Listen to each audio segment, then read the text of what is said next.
A CPI virou um verdadeiro monstro e esse monstro tem assustado o Bolsonaro, porque Bolsonaro sabe que esse monstro poderá pegá-lo e ele já começa a falar do voto impresso, aquelas loucuras todas, começa a ameaçar que não vai disputar a eleição, porque ele sabe que a CPI saiu do controle. E o medo de Bolsonaro é tão grande que ele tem que olhar embaixo da cama para ver se Renan Calheiros não vai sair de lá de baixo para pegá-lo. O medo que o Bolsonaro tá do relatório do Renan Calheiros é tão grande que ele não pode mais ouvir a palavra Renan. Ele já está até pensando em mudar o nome do filho 04 para tirar Renan e deixar só Jair.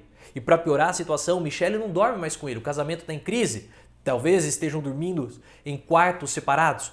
E Bolsonaro vai passar a noite sozinho, com medo do bicho-papão da CPI, então alguém deve estar dormindo com ele, talvez o Hélio Negão esteja lá para verificar se tem alguma coisa ali embaixo da cama e para trazer o leitinho quente do Bolsonaro que ele tem que tomar antes de dormir.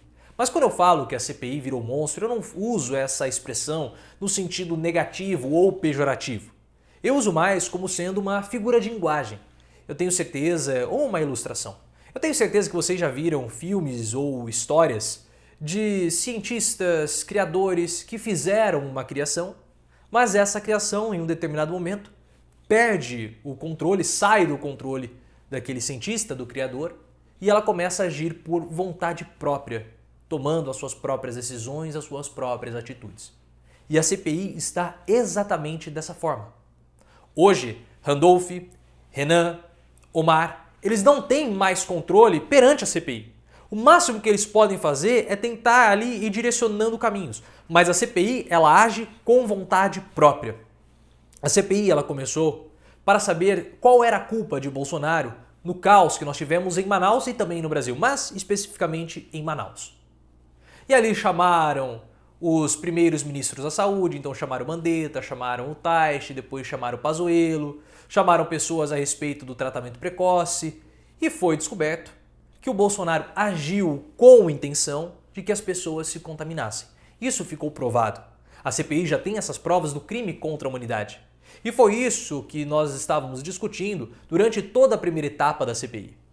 Só que em um determinado momento veio o depoimento do Luiz Miranda. E nesse depoimento do Luiz Miranda, nós ficamos sabendo que há uma corrupção no Ministério da Saúde. Há um imbróglio ali. E aí começou a ir para um outro lado a investigação. E o que acaba acontecendo? Opa, nós temos indícios de corrupção no Ministério da Saúde. Temos que solicitar documentos. E à medida que documentos são solicitados, informações acabam chegando, esse documento leva para uma outra investigação, leva para um outro documento e esse documento mostra uma outra coisa e vai levando. A própria CPI começa a revelar coisas e começa a puxar o seu próprio interesse. E paralelo a isso, você começa a ter os servidores abrindo a boca também. Opa, aconteceu isso, eu já ouvi isso, já teve essa denúncia. Tanto é que chegou até o Luiz Miranda o nome também do Ricardo, além do nome do Ricardo Barros, o nome do Arthur Lira e o nome do Ciro Nogueira. No início da CPI, no primeiro depoimento do Mandetta, você sabia quem era VCLog? VCTlog? Você sabia que tinha essa empresa? Você sabia da existência de Ricardo Barros, a não ser que você fosse alguém que acompanhava diretamente o dia a dia do governo Bolsonaro? Você não sabia quem era Ciro Nogueira, você não sabia quem era VTC-Log, você não sabia quem era Covaxin, Luiz Miranda, a gente não sabia disso. Mas esses personagens começaram a surgir à medida que a própria CPI começou a ganhar autonomia, ganhar vontade própria. E assim ela vai se desenvolvendo, vai avançando em cima das novas informações que vão chegando. E a CPI sempre pede mais. Então chega uma informação, vamos avaliar o que aconteceu com o deputado Luiz Miranda. Pum, pedem as informações. Chama lá para depor um servidor. Chama lá o outro para depor. Qual é a informação? Tivemos um pedido de propina na casa de $1 a dose. Mais uma informação que precisa chegar. Aí vai investigar o pessoal da Davat, chama o Cristiano, chama o Dominguete e nós ficamos sabendo de tudo o que aconteceu com o caso das vacinas. Porque foi muito, mas muito claro. Bolsonaro, para não ficar desgastado politicamente, porque ele demorou para comprar as vacinas, e a CPI mostrou isso. O que o Bolsonaro quis? O Bolsonaro deu uma ordem em um determinado ponto, olhem, comprem as vacinas. Mas vocês têm que comprar a Coronavac, não a Coronavac do calço apertada. E a AstraZeneca, não a AstraZeneca dos comunistas da Fiocruz. Tragam intermediários, arrumem essas vacinas de qualquer pessoa. E aí começaram a trazer os intermediários. E aí, quando os intermediários começaram a vir, começou a ter as possibilidades de corrupção. dentro do Ministério. E graças a essa autonomia da CPI, nós tivemos a descoberta dessas duas facções dentro do Ministério da Saúde. A facção do Centrão e a facção dos militares. Então, pessoal, não sabemos o que a CPI vai pedir depois do recesso, em agosto. O que nós sabemos é que tem mais 90 dias para a CPI continuar solicitando o seu alimento, que são as informações, e continuar crescendo e determinando os rumos do país.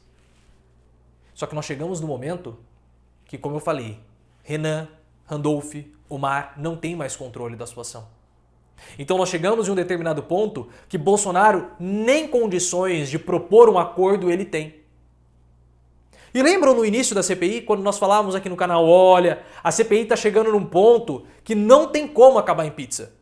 Nem se o Renan Calheiros, se o Randolph, se o Omar quiserem, não vai dar para acabar em pizza. O máximo que vai acontecer é um brotinho. Só que à medida que o Bolsonaro demorou para contactar a CPI, demorou para se articular, esse brotinho está ficando cada vez maior, dessa pizza aí. Está ficando uma coisa complicada.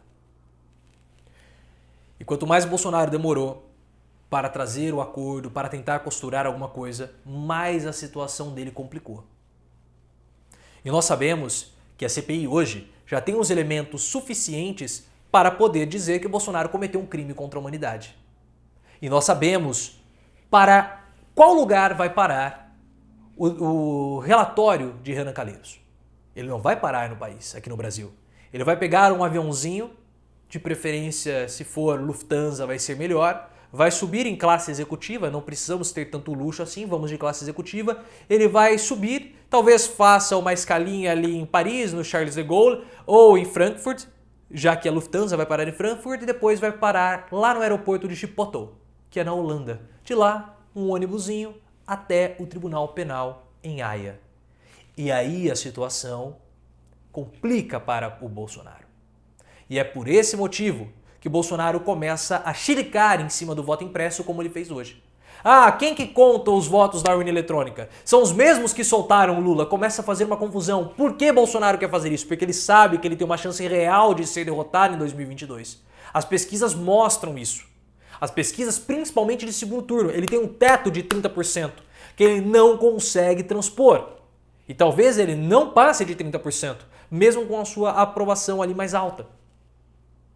E além de tudo isso, mesmo com a vacinação aumentando, mesmo com o incentivo, com o Bolsa Família, com o PIB crescendo, a inflação vai estar alta em 2022.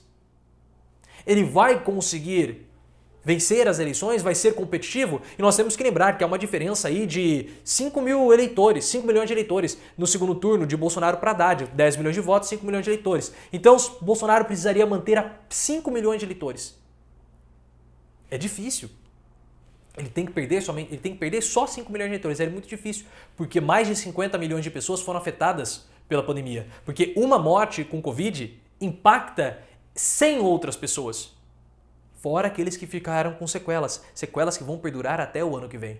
Então Bolsonaro sabe que ele corre um risco enorme de ser preso no Tribunal Internacional. Por isso que ele fala, vai ter fraude, as eleições serão fraudadas, quiseram me derrubar. Por que ele faz isso? Porque vai ter golpe? Claro que não! Claro que não! Bolsonaro, ele fala sobre as fraudes eleitorais para mostrar que ele é um perseguido político. Olha, eu fui derrotado porque eu fui um perseguido e agora estão me denunciando no Tribunal Penal Internacional e eu posso ser preso porque eu sou um perseguido. Então esse julgamento não é um julgamento pelo crime que eu cometi de ter matado mais de 530 mil pessoas. Não, eles estão me perseguindo politicamente, porque a eleição foi uma eleição que houve perseguição. Não teve voto impresso, as eleições são fraudadas, é uma eleição ilegítima. Eu não fui derrotado pela vontade do povo, eu fui derrotado pela vontade dos poderosos e agora querem me prender num tribunal internacional porque eu sou um perseguido político. Eu sou um perseguido político no Brasil e agora também um perseguido político internacionalmente. Esse é o argumento que Bolsonaro já começa a construir desde agora de 2021, porque se ele perder as eleições em 2022,